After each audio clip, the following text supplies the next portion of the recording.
Hello and welcome to tutorial 42. Today we're going to be looking at Rick Wakeman's Six Wives of Henry VIII album, and in particular a track called Catherine Howard. Now Rick Wakeman did, since 1973 when the album was recorded, he has actually done several different versions of the Six Wives of Henry VIII, including lots of live versions. And what I did was I transcribed a piano version from a live thing, I think it was in Switzerland, and then I've assigned different keyboard sounds that he was famous for to the piano transcription. And the sounds that he was famous for obviously are Mini Moog, Mellotron, Hammond Organ and RMI Piano. So what we're going to do is we're going to start with the RMI Piano, and it sounds a bit like this.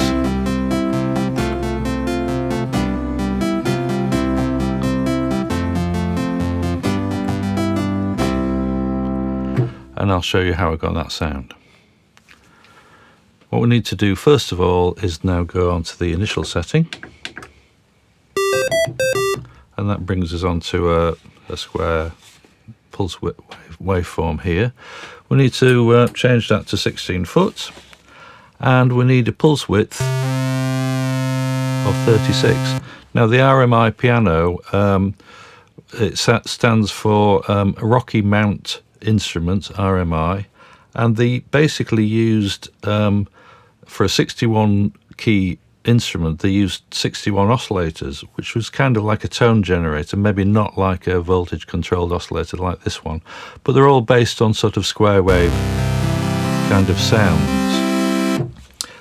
and that's why the name was attached to it of electro piano and harpsichord, because a lot of the sounds were reminiscent of piano, but a bit slightly more reminiscent of harpsichord. So that's the oscillator bit. We've got oscillator 1 in there, 127 on the mixer, and we're going to head across to the filter section.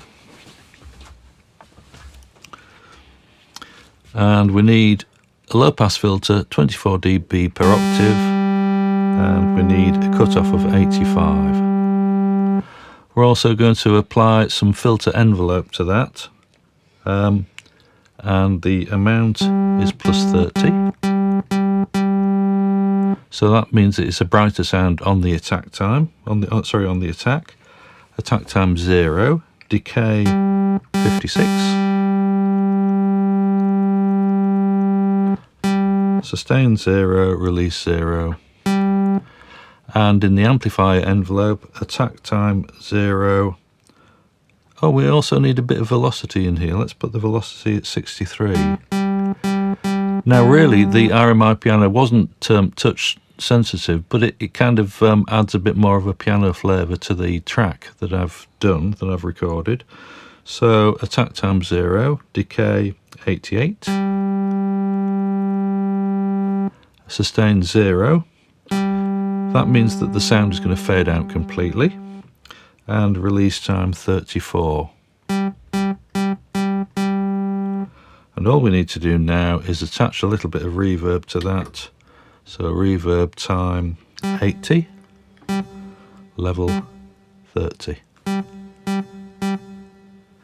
And the track actually starts with this piano sound.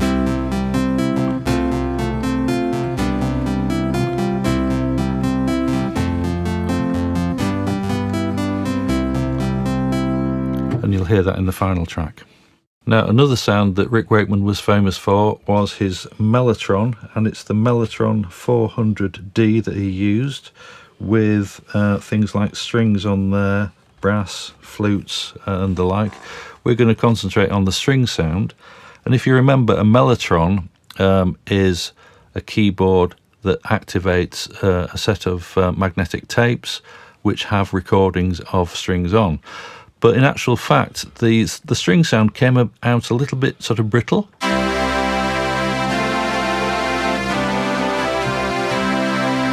But it didn't actually blend very well with the other electronic instruments that we used. So I'm going to show you how I got that sound. We'll go to an initial setting.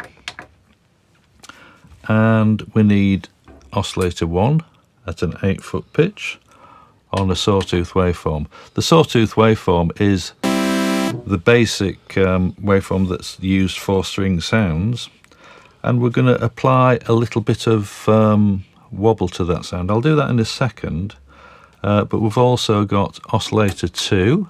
We'll click that one in on an 8-foot pitch, and this is on a pulse waveform, and it's pulse width 86.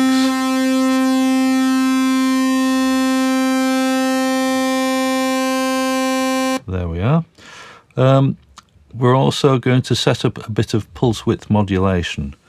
Now I'm going to use LFO 2 for this, pulse width modulation. There we are. And I need a speed of 44. And let's hear that some of that depth of that is going to be 40. Now you can hear the wobble there, and that was one of the ways that polyphonic synths used to create the wobble on string sounds to make them sound a bit more realistic. We're also going to use, I'm going to click out that pulse waveform for the moment and click in a oscillator 3 on a sawtooth waveform. Now we've also got a bit of detune on here. But if I apply a wobble to one of the oscillators, or either 1 or 3, I'm going to create a chorus effect. So the way to do that, LFO1, sine wave affecting only oscillator 1, and the speed is 52, which is kind of a typical vibrato kind of speed, and then the depth 14. And when I bring in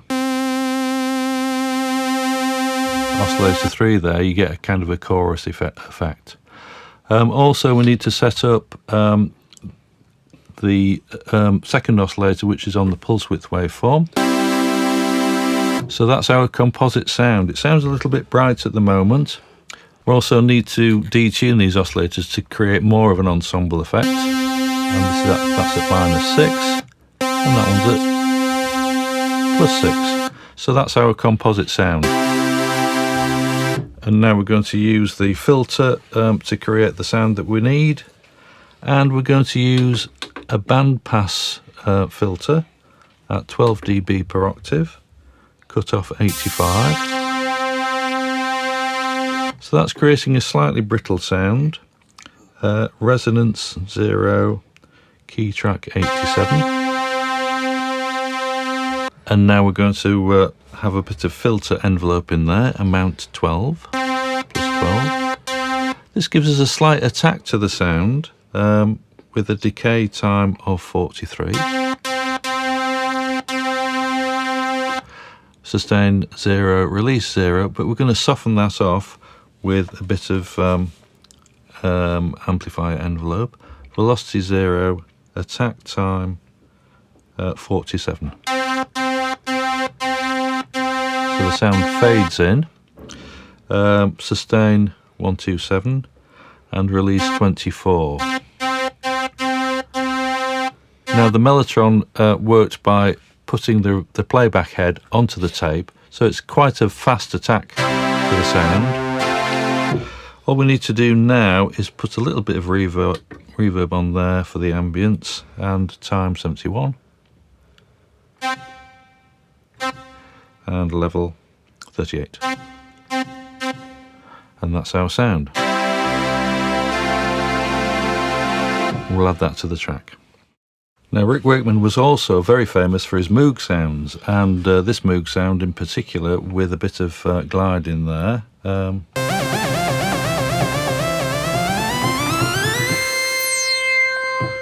Is going to become part of the track, and I'll show you how I got that sound. So we'll go over to the initial setting, and this requires a 16-foot oscillator 1 on a sawtooth waveform. On oscillator 2, we've got a 4-foot waveform, again a sawtooth waveform, so we need to click those in.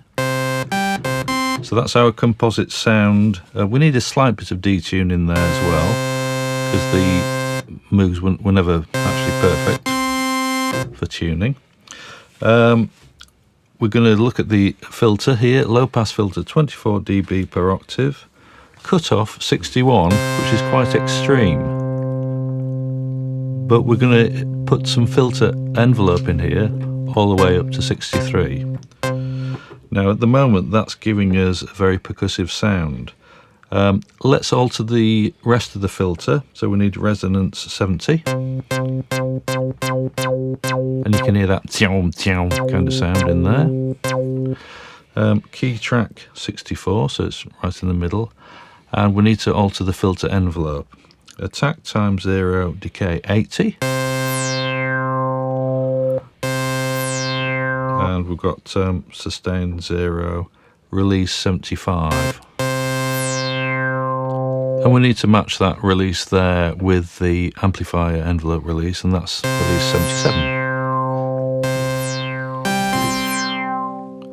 77. What we also need as part of the Moog sound is we need to put the sound into mono, and of course Moogs were only ever mono, and we need a bit of glide in there, and the glide is 39.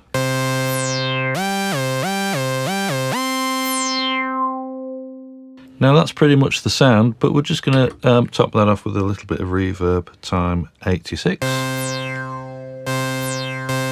Okay, and level 63.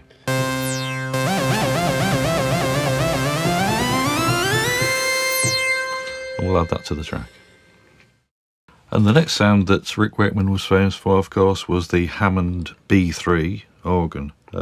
He actually used a C3 organ, which is made in Britain. And it sounds like this.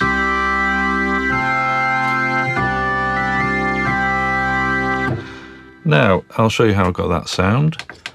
The Hammond organ is a drawbar organ, so it's a matter of mixing different pitches with the 3 oscillators. So oscillator 1 is going to be a square waveform, and I'll explain why I've used a square waveform in a second, on a 16-foot pitch. Oscillator 2 we're going to have on a 4-foot pitch, but we're going to alter the semitone here to provide a 5th above.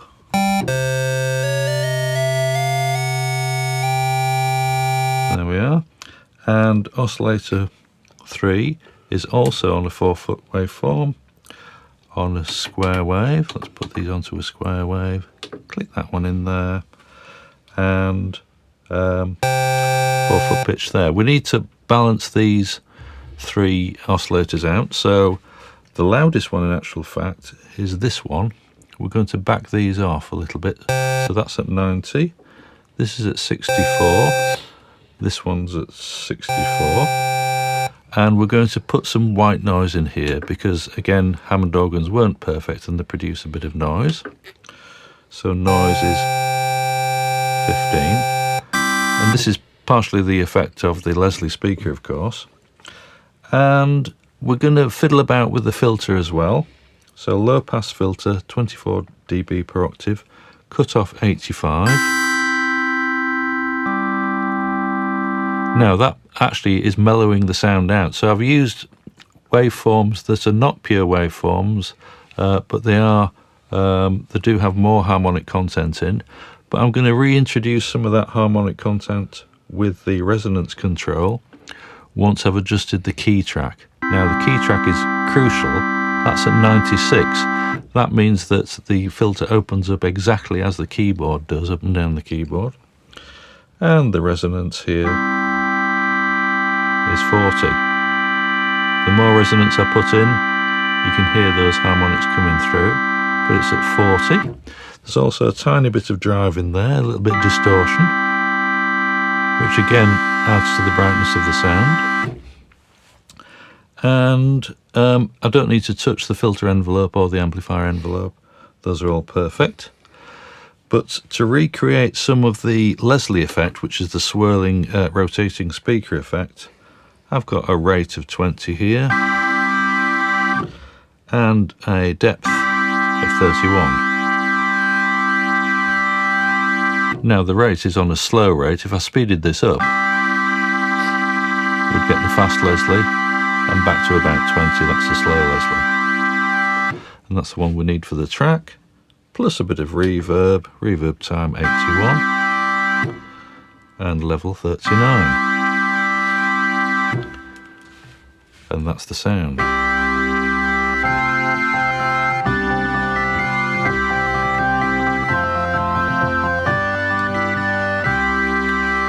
And you'll hear that coming in about halfway through the track.